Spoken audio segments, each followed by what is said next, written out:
So the basic point I wanted to make to you reading this fellow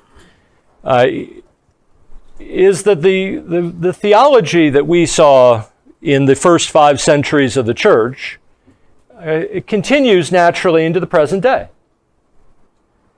That the same understanding of legal systems, not just as places where we can seek to do justice, but as places where we should also be prepared to fight demons, to conquer, to witness as Jesus Christ gave witness, is visible in this man's thinking.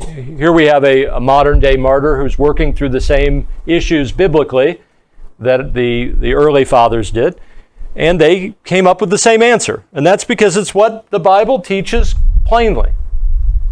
But I wanted to bring his testimony as well to bear so that you will take that even more seriously in your life. So you can think of what we've talked about. There are a variety of views of law or legal systems.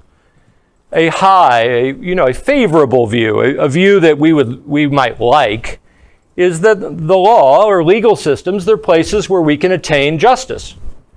That there are societies that fail to do this, but it's attainable. That they're bad societies. The good societies are the ones where you attain justice and order. This would be equivalent at the individual level if we said there are good people and there are bad people. Some people just growing up naturally through will or education become good people. They don't sin. And there are other people who are bad people. Whether through bad luck, bad will, not trying hard enough, bad education, they're sinners.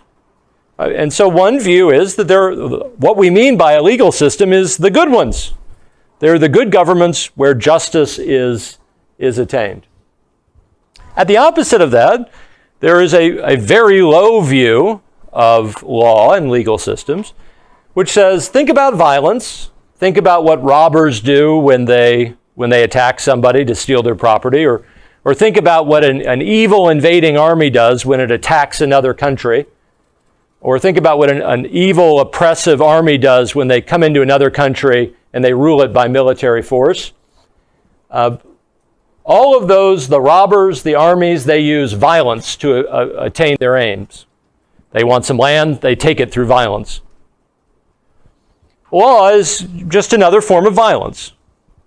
It's a way of doing violence, but it uses violence more strategically. Instead of just shooting everybody in Tiananmen Square, you could arrest them slowly over time, have trials, and put them in prison.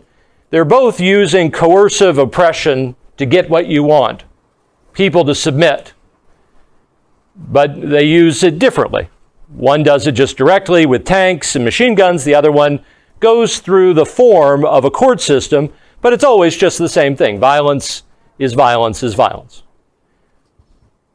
Well, we haven't seen either of those two views represented in the readings that we've had. We've seen, I think, something of a mixed view. Either you can think of this view as that law is sort of a mixture in time and place. Sometimes it's a place where we can reasonably work for justice. We can aspire to justice, not on a systematic level or a final level, but law is capable of works of justice. That's why God gave it to us, to punish the wicked, to encourage the righteous. When it does that, those acts are good, and we should work for those all we can. We shouldn't expect to find them all the time. And when we don't find them all the time, for example, in times of persecution, then we should recognize that at that moment, the law has become a place of witness. The law has become a place like Jesus Christ, where in its wickedness, when we continue to walk for God and in righteousness, when we ignore the threats of the law and we focus our attention solely on obeying Jesus Christ, even though the law is being unrighteous, it has become a place of righteousness through the grace of God where we can give witness to Jesus Christ. So that would be one view of it, and that's a sort of a salt and pepper view. There's good parts and bad parts, and good parts and bad parts. It's salt and pepper mixed up, and you have to discern at any given time, what are you facing? and treat it appropriately. Glorify God by seeking justice in it. Glorify God in it by faithful disobedience, giving witness. I call that the mixed high view. The mixed low view, and I think this is closer to Wang Yi's view or Augustine's view, is that law at its best is still not justice. It's something good. It's something valuable. It's not justice.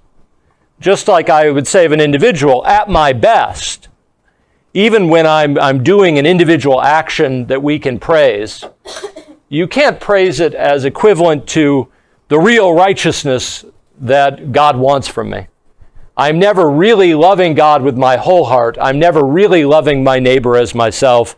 The quality of my actions are always below righteousness. And in this sense, for example, we would say our justification in Jesus Christ is an alien righteousness. I am justified not because I am really ever perfect. I'm justified because Christ's blood is over me. His righteousness is in my place. There's something good in law, but it's not true justice.